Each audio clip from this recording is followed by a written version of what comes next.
புதுப்பிக்கப்பட்ட நமது பாரம்பரியமிக்க பழைய கலங்கரை விளக்கத்தை புதுப்பிக்க உதவி செய்த நம்முடைய மத்திய சரக்கு மற்றும் சேவை வரி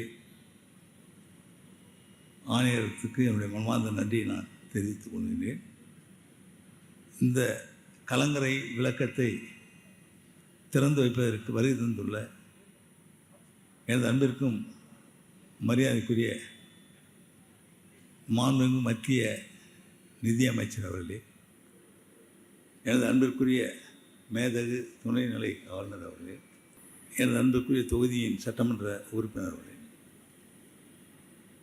ஆணையர் அவர்களே, துறை சார்ந்த அன்பிற்குரிய செயலர் மற்றும் அதிகாரிகளே, மரியாதைக்குரிய தலைமைச் செயலர் அவர்கள் மற்றும் எனது அன்புக்குரிய மாண்புமிகு அமைச்சர் மல்லாடி அவர்களே, எனது அன்பிற்கும் பாசத்திற்குரிய பெரியவர்களே, தாய்மார்களே, சகோதர சகோதரிகளே, எனது இனிய நண்பர்களே, உங்கள் அனைவருக்கும் உங்களுடைய நன்றி கலந்த வணக்கத்தை தெரிவித்துக் கொள்கிறேன். புதுச்சேரி மாநிலம் ஒரு அழகிய மாநிலம், ஒரு சிறிய மாநிலம், வரலாற்று சிறப்புமிக்க ஒரு மாநிலம். இந்த மாநிலத்திற்கு என்று தனி பெருமை உண்டு.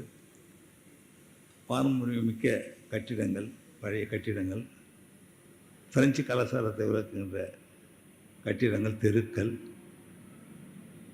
இவை அனைத்தும் நம்முடைய புதுச்சேரி மாநிலத்தை பிற மாநில மக்கள், பிற நாட்டினர் உற்று நோக்குகின்ற ஒரு மாநிலமாக இருப்பதை நாம் அனைவரும் நன்றாக அறிவோம். இதில் முக்கியமாக நம்முடைய கலங்கரை விளக்கம் புதுச்சேரியில் பழமையான வணிக நிலை எப்படி இருந்தது என்பதை அறிவுறுத்துகின்ற வகையில் இருப்பதை நாம் அனைவரும் அறியலாம். அரிக்குமேடு வணிகத்திற்கு ஒரு மையமாக இருந்ததை நாம் அனைவரும் நன்றாக அறிவோம். இதனையெல்லாம் பாதுகாக்க வேண்டும், பாதுகாத்து நம்முடைய சுற்றுலா ஈர்க்கின்ற வகையில் கொண்டு வர வேண்டும் என்பது அரசனுடைய எண்ணமாகும். நம்முடைய மத்திய அரசுடைய உதவியோடு நம்முடைய பழமையான கட்டிடங்களை பாதுகாப்பதில் நம்முடைய அரசு மிகுந்த கவனம் செலுத்தி வருகின்றது.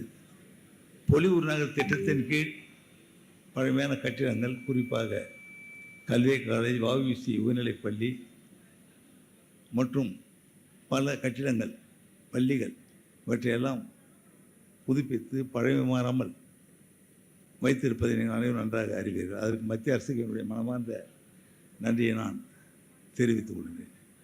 இவையெல்லாம் சுற்றுலா பயணிகளை ஈர்க்கின்ற வகையில் அமைந்திருப்பது என்பது உண்மை. புதுச்சேரி மாநிலம் ஒரு ஆன்மீக மாநிலம். ஆன்மீக சுற்றுலா, மருத்துவ சுற்றுலா, கல்வி சுற்றுலா, இப்படி பிற மாநிலத்தை சார்ந்த மக்கள் மற்றும் பிற நாட்டினை சார்ந்த மக்கள் இங்கே வந்து செல்வதை நாம் பார்க்கின்றோம். இப்பொழுது சுற்றுலா பயணிகள் ஈர்த்து வருகின்ற நிலையில் புதுச்சேரி மாநிலம் சிறந்து விளங்கி வருகின்றது. அழகிய திருக்கோயில்கள் இவையெல்லாம் என்னுடைய மத்திய அரசுடைய உதவியோடு புதுப்பிக்கப்பட்டு வருகின்ற அந்த நகரங்கள், கோயில் நகரங்கள் அழகுபடுத்தப்பட்டு வருகின்றன. மேலும் சுற்றுலாவை வளர்க்க வேண்டும் என்பது அரசனுடைய எண்ணமாகும். முக்கியமாக நம்முடைய வருவாயில் சுற்றுலா மூலமாக வருகின்ற வருவாய் என்பது அதிகரித்து வருகின்றது, உயர்ந்து வருகின்றது. அவற்றை மேலும் மேலும் உயர்த்த வேண்டும் என்பது நம்முடைய அரசனுடைய எண்ணமாகும். அதற்காக பழமை மாறாமல் நம்முடைய கட்டிடங்களை புதுப்பித்து வருவதில் நம்முடைய அரசு மிகுந்த கவனம் செலுத்தி வருகின்றது. அழகிய கடற்கரை, அழகிய கிராமங்கள், இப்படி சுற்றுலா பயணிகள் ஈர்க்கின்ற வகையில் புதுச்சேரி வளர்ந்து வருகின்றது. இதனை மேலும் உயர்த்த வேண்டும், சுற்றுலா பயணிகளுடைய வருகை எண்ணிக்கை உயர வேண்டும் என்பது அரசுடைய எண்ணமாகும். அதற்காக நம்முடைய அரசானது மத்திய அரசிடம் அதிக நிதியை கோரியிருக்கின்றது. சுற்றுலாவை மேம்படுத்துவதற்காக அதிக நிதியை மத்திய அரசு அளிக்கும் என்ற நம்பிக்கை இருக்கின்றது. மத்திய அரசுடைய உதவி என்பது நமக்கு எப்பொழுதும் இருந்து கொண்டிருப்பதை நன்றாக அறிவோம். மத்திய அரசுடைய உதவி இல்லைன்னு சொன்னால் கொஞ்சம் சற்று சிரமம். புதுச்சேரி வளர்ச்சி என்பது குறைவாக இருக்கும் என்பது எந்தவித ஐயமும் இல்லை. அதனால் மத்திய அரசுடைய நிதி என்பது மிக மிக அவசியமான ஒன்றாகும். நல்ல கல்வி கொடுப்பது, நல்ல மருத்துவ வசதியை மக்களுக்கு கொடுப்பது, உள்கட்டமைப்பை மேம்படுத்துவது, நல்ல குடிதண்ணீர் வழங்குவது, இப்படி அனைத்திலும் நம்முடைய புதுச்சேரி மாநிலம் சிறந்து விளங்க வேண்டும் என்பதற்காக நம்முடைய அரசானது அத்தனை நடவடிக்கையும் எடுத்து வருகிறது. இது நம்முடைய மாண்புமிகு பாரத பிரதமர் அறிவித்தது நூல் பெஸ்ட் புதுச்சேரி அப்படின்னு சொல்லக்கூடிய நிலையில் புதுச்சேரியுடைய வளர்ச்சி வந்து கொண்டிருப்பதை நீங்கள் அனைவரும் நன்றாக அறிவீர்கள். அதற்கு நம்முடைய மத்திய அரசிற்கு என்னுடைய மனமார்ந்த நன்றியை நான் தெரிவித்துக் கொள்கின்றேன். மேலும் அதிக நிதி உதவியை நமக்கு கொடுக்கும் என்ற நம்பிக்கை இருக்கின்றது. ஒரு சிறிய மாநிலம், இதனை உயர்த்துவது என்பது மிக மிக அவசியமான ஒன்று.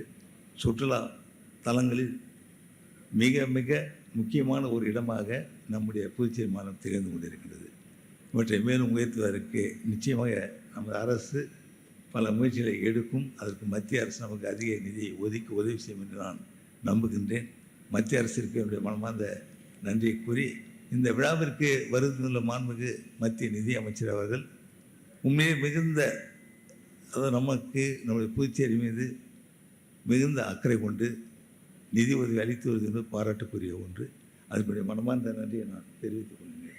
எப்பொழுதெல்லாம் நம்முடைய புதுச்சேரியை பற்றி, புதுச்சேரி வளர்ச்சி பற்றி நாம் எடுத்துச் சொல்லும் பொழுது, கேட்கும் பொழுது அதிக நிதி உதவி அவர்கள் நமக்கு கொடுத்து கொண்டு இருக்கின்றார்கள். அவருடைய இந்த எண்ணம் புதுச்சேரி வளர வேண்டும், எண்ணம் வளர்ச்சி அடைய வேண்டும் என்ற எண்ணம் எங்களுக்கு மிகுந்த மகிழ்ச்சியை கொடுக்கின்றது. அவர் மத்திய நிதியமைச்சராக பொறுப்பேற்று நாட்டினுடைய பொருளாதார வளர்ச்சிக்கு எந்த அளவிற்கு அவருடைய பணியை ஆற்றியிருக்கின்றார்கள், செவ்வனே தோண்டிய பணி செய்து கொண்டு வருகின்றார்கள் என்பதை அனைவரும் நன்றாக அறிவீர்கள். அவருடைய பணி மேலும் மேலும் தொடர்வதற்குரிய மனமார்ந்த வாழ்த்து நான் தெரிவித்துக் கொள்கின்றேன். நம்முடைய மாநிலத்திற்கு மத்திய அரசுடைய உதவி எப்பொழுதும் தேவை என்பதை கூறி, இந்த விழாவிற்கு வருகிற நம்மை சிறப்பித்த நம்முடைய மாண்புமிகு மத்திய நிதி அமைச்சர் அவர்களுடைய மனமார்ந்த நன்றியை கூறி வாழ்த்தி விடைபெறுகின்றேன். நன்றி, வணக்கம்.